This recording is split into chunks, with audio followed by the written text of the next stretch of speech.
She was the ghost of the communications hub. That's what the younger soldiers called her behind her back. While everyone else had sleek, touchscreen radios and satellite-linked tablets, she carried a heavy, olive-green PRC-77 radio pack. A device that looked like it had survived 3 wars because it probably had. She wore a faded canvas satchel filled with paper maps, a mechanical compass, and a set of copper wire spools. Her uniform was standard issue, but her gear looked like it had been borrowed from a military museum.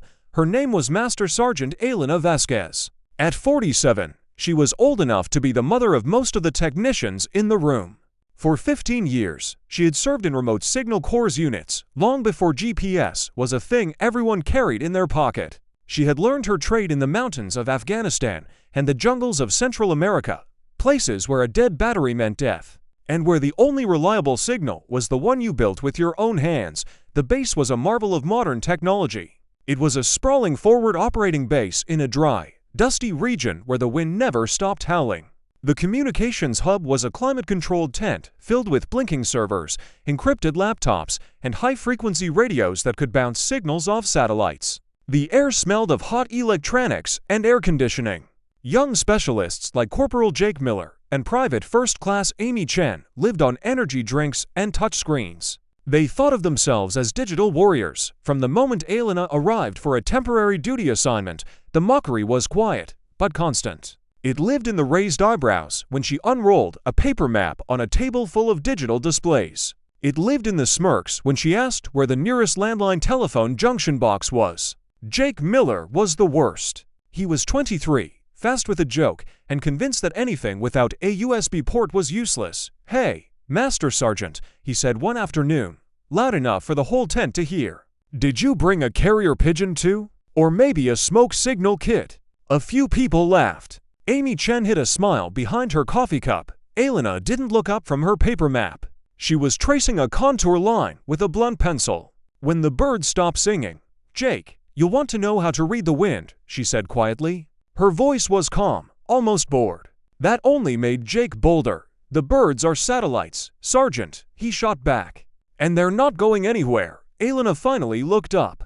Her eyes were dark and tired, but there was a stillness in them that made the laughter fade. She didn't argue. She never argued. She just went back to her map. That was her way. She let the mockery slide off her like water off a poncho. She had heard it all before. In every unit, there was a young man with a new gadget who thought the old ways were dead. And in every unit, she waited. Her daily routine was a quiet rebellion.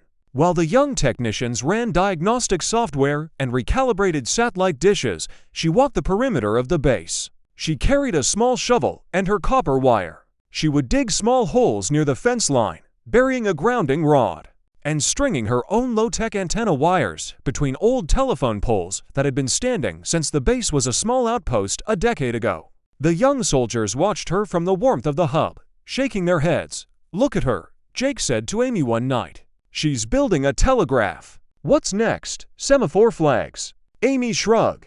"Command sent her here for a reason. She's got more ribbons than all of us combined." "Ribbons don't reboot a server," Jake said. "She's a museum piece. They're just giving her something to do before she retires." But Elena heard them. She always heard them. The thin walls of the tent didn't block much. She didn't let it sting. Instead, she focused on her work. She inspected every junction box in the base. She noted the location of every backup generator. She counted the spare fuses in the supply shed. She even checked the old field telephones in the command bunker, heavy, black, rotary dial relics that no one had touched in years. Most of them were dead. She fixed them one by one, replacing corroded wires and cleaning dirty contacts. No one noticed. They were too busy watching their screens. The base commander, Colonel Harris, was a practical man. He had seen Elena's file. He knew her reputation. One afternoon, he walked into the hub and found her sitting on a metal footlocker, splicing a broken wire with her teeth and a pocket knife. "Master Sergeant," he said quietly, "the young buck's giving you trouble." Elena bit down on the wire, twisted the copper strands together, and wrapped it with black electrical tape. "No trouble, sir. Just different religions. They worship the grid, sir," she said, taping the splice. "I worship the dirt." The dirt always wins. Colonel Harris nodded slowly. He didn't say anything else, but he made a mental note. He had been in the service long enough to know that soldiers like Elena Vasquez were not sent to bases by accident. They were sent because someone, somewhere, had a bad feeling. The day before everything changed, a dust storm rolled in. It wasn't unusual. The dry season brought brown skies and stinging sand. But this one was different. It came from the northeast, and it crackled with static electricity. The air felt thick and wrong. The satellite dishes on the roof of the hub began to wobble. The young technicians ran outside to secure them, their fancy tablets covered in protective cases. Elena watched from the doorway. She didn't go outside. Instead, she went to her bunk and pulled out her old PRC-77. She checked its battery, a heavy, brick-like thing that held a charge for weeks. She tested the handset. She unrolled her longest copper wire, a 100-foot spool. Then she went to the command bunker and tested every old field telephone again. They all worked. She smiled for the first time in days. That night, the power flickered. Just once, the lights blinked. The servers beeped in protest. Then everything went back to normal. Jake Miller yawned. "Dust storm," he said. "No big deal." Amy Chen nodded and went back to her video game on her laptop. The base settled into its usual routine, but Elena didn't sleep. She sat on her cot, fully dressed, with her radio pack beside her. She listened to the wind. It howled like a wounded animal. And then, at 2:47 in the morning, the world went silent. It happened without warning. One moment, the base was humming with electricity, the lights, the radios, the heaters, the refrigerators. The next moment, everything stopped. The hum died. The lights went out. The screens went black. The silence was so sudden and so complete that it felt like a physical blow. People woke up in darkness. The only sounds were the wind outside and the confused voices of soldiers stumbling out of their sleeping quarters. Jake Miller sat up in his bunk. He grabbed his tablet, dead. He grabbed his phone, dead. He grabbed his personal radio, dead. His heart started to race. He ran outside in his boots and t-shirt. The entire base was dark. Not a single light. Not a single sound of a generator. Even the emergency backup systems had failed. What happened? Someone shouted, "EMP?" Someone else yelled, "Did we get hit?" But there were no explosions, no enemy. Just the wind and the dark. Amy Chen ran to the communications hub. She pushed through the tent flap. The servers were dark. The satellite terminals were dead. The high-frequency radios, the expensive, modern ones, showed nothing on their screens. She pressed the power button. Nothing. She checked the circuit breakers. Nothing. She ran outside to the backup generator. She pulled the starter cord. Nothing. The fuel was there. The engine was cold. It was as if every piece of electronics on the base had simply forgotten how to work. Panic began to bubble. Soldiers gathered in the dark, whispering. Without power, there were no lights. Without lights, there were no night operations. Without radios, there was no communication with headquarters or with the other forward bases. They were blind, deaf, and alone in hostile territory. The enemy could be 5 miles away or 500. They had no way to know. Colonel Harris stood in the middle of the base, his flashlight dead in his hand. He looked around at the young faces, pale in the starlight. He saw fear. He felt it too. Then he remembered the quiet woman with the old radio pack. He turned to his executive officer. "Where is Master Sergeant Vasquez?" he asked. The search for Elena Vasquez took less than 2 minutes. She wasn't hiding. She wasn't asleep. She was exactly where she always was during a crisis, at the oldest, ugliest, most forgotten part of the base. Someone found her behind the supply shed, kneeling in the dirt next to a splintered telephone pole. In the faint starlight, her silhouette looked ancient. She had her heavy PRC-77 radio pack on her back. Her canvas satchel lay open beside her, revealing the copper wire, the spare batteries, and the mechanical compass. She was not panicking. She was not even sweating. She was calmly unspooling her copper wire, attaching one end to a makeshift antenna she had lashed to the telephone pole weeks ago. The other end she was feeding into a small, hand-cranked generator she had built herself from spare parts: a bicycle wheel, a car alternator, and a lot of patience. The young soldier who found her, a private named Davis, just stood there with his mouth open. "Master Sergeant," he whispered, "everything is dead. Everything. Elena looked up. In the dark, her eyes reflected the starlight. "I know," she said. "That's why I'm here." By the time Colonel Harris arrived, Elena had already established something impossible. She had cranked her generator, powered her PRC-77, and was whispering into the handset in a low, steady voice. She was not using satellites. She was not using towers. She was using a technique called Near Vertical Incidence Skywave, or NVIS. It was an old military trick from the 1960s. You send your radio signal straight up into the sky, and it bounces off the ionosphere and comes straight back down in a wide circle. It doesn't go far, maybe 200 miles, but it doesn't need a satellite. It just needs a clear frequency and a lot of patience. Command, this is Dust Devil Base, she said into the handset. We have experienced a total systemic electrical failure. Repeat, total failure. All modern systems offline. Requesting emergency relay. Over. The handset crackled, static, then a voice, faint and far away, came through. Dust Devil, this is Regional Command. We read you. Barely. What is your status? Over. Colonel Harris knelt beside her. His heart was pounding. How? He asked. How is this possible? Elena didn't look at him. She kept her eyes on the dark sky. Old radio waves don't care about new problems, sir, she said. This is a brute force signal. It's ugly. It's slow. But it works when nothing else does. She handed the handset to the colonel. Talk fast, sir. I have to keep cranking. For the next hour, Colonel Harris used Elena's ancient radio to coordinate with Regional Command. He learned that the power failure was not local. It was widespread. A massive solar flare, a coronal mass ejection, had hit the Earth's magnetic field. It had fried every unshielded circuit board, every unprotected microchip, and every modern power grid for hundreds of miles. The entire region was in the dark. Other bases were completely silent.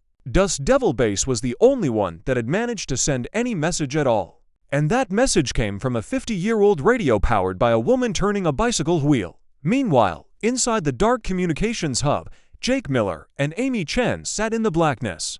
They could hear Elena's voice outside, calm and steady, talking to command. They could hear the squeak of her generator. Jake stared at his dead tablet. He thought about all the jokes he had made. He thought about the carrier pigeon comment. He felt his face grow hot with shame. She knew. Amy whispered. She knew this would happen. Jake shook his head. No one knew a solar flare was coming. Not even her. Maybe not, Amy said. But she prepared for it. While we were laughing, she was burying wires in the dirt. Outside, Elena was not done.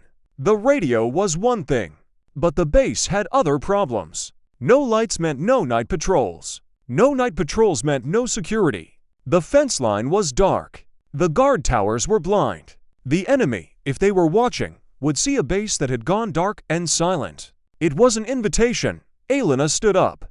Her legs ached from cranking. She walked to Colonel Harris. Sir, I need 10 volunteers. Strong backs. No electronics. For what? He asked. For the field telephones, she said. I repaired everyone in the command bunker. They run on copper wire and hand crank power. No chips, no microprocessors. Just wire and magnets. I can string a temporary line to every guard tower and every checkpoint in 2 hours. But I need people to run the wire. Colonel Harris looked at her for a long moment. Then he smiled for the first time since the lights went out. You've been planning this for weeks, Elena shrugged. I wasn't planning for a solar flare, sir. I was planning for Tuesday. Tuesdays always break something. Within 30 minutes, Elena had a small team of soldiers, including a very quiet Jake Miller, running copper wire across the base. She showed them how to strip the insulation with their teeth. She showed them how to tie knots that wouldn't come loose in the wind. She showed them how to ground the wire so lightning wouldn't kill everyone.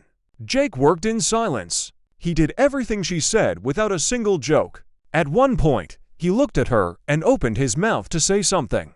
She held up a hand. Save your breath, Corporal, she said. You'll need it for cranking. By dawn, the base had a working field telephone network. Every guard tower had a heavy black handset. Every checkpoint had a direct line to the command bunker. It was not pretty. The wires sagged between poles. The connections were wrapped in tape. But when a guard in the north tower picked up his handset and cranked the little handle, the phone in the command bunker rang. Colonel Harris picked it up and heard a clear voice say, "North Tower, secure." It was a small miracle. And it was all Elena's. The solar flare's effects lasted 3 days. For 3 days, the base lived in the 19th century, while the rest of the world scrambled to reboot. Elena's PRC-77 became the base's only link to the outside world. She slept in 2-hour shifts, always with one hand on the crank. The young soldiers took turns helping her, their soft hands blistering on the metal handle. They learned to hate the squeak of the generator. But they also learned to love the sound of that static-filled voice from regional command saying, "We hear you. Dust Devil, stay strong." Jake Miller asked to be assigned to Elena's crank team. He didn't ask for forgiveness. He didn't apologize. He just showed up every night with a bottle of water and a handful of energy bars. He cranked until his arms burned. He never complained. One night, when it was just the two of them in the dark, he finally spoke. "I called your gear old school," he said. I mocked it. Elena was splicing a broken wire. She didn't look up. "I remember. I was wrong," he said. "It wasn't old school. It was just school. The real school." Elena finished her splice. She tested the connection. Then she looked at Jake. Her face was tired, but her eyes were kind. "The problem with your generation, Corporal, is you think technology is magic. It's not. It's just fast. Fast breaks. Slow works. Remember that, on the 3rd day, the power came back. Not all at once. First, a few emergency lights flickered. Then a generator coughed to life. Then the servers began to beep. One by one, the modern world rebooted. The young soldiers cheered. They ran to their tablets and their phones. They hugged each other. But Elena Vasquez did not cheer. She turned off her PRC-77. She disconnected her copper wires. She rolled up her spools and put them back in her satchel. Then she walked to her bunk and slept for 12 hours. When she woke up, there was a folded piece of paper on her footlocker. It was from Colonel Harris. It said, "Master Sergeant, you are not a museum piece. You are a lighthouse. Request approved. You are hereby reassigned as permanent training NCO for this base. Teach them. All of them." And she did. For the next 2 years, Elena Vasquez taught a new generation of digital soldiers how to live without a signal. She taught them how to read the stars, how to bury a wire, how to crank a generator, how to use a mechanical compass when GPS went blind. She taught them that the dirt always wins. Jake Miller became her best student. He learned to splice wire faster than anyone. He learned to love the smell of copper and electrical tape. He stopped mocking old things. He started respecting them. Years later, when he became a sergeant himself, he kept a small spool of copper wire in his pocket at all times. It was his reminder. The fastest signal in the world means nothing if you don't know how to build a slower one. And somewhere in a dusty base on the edge of nowhere, a 50-year-old PRC-77 radio sat on a shelf, fully charged, waiting for the next Tuesday. Because Tuesdays always break something. And Elena Vasquez would be ready.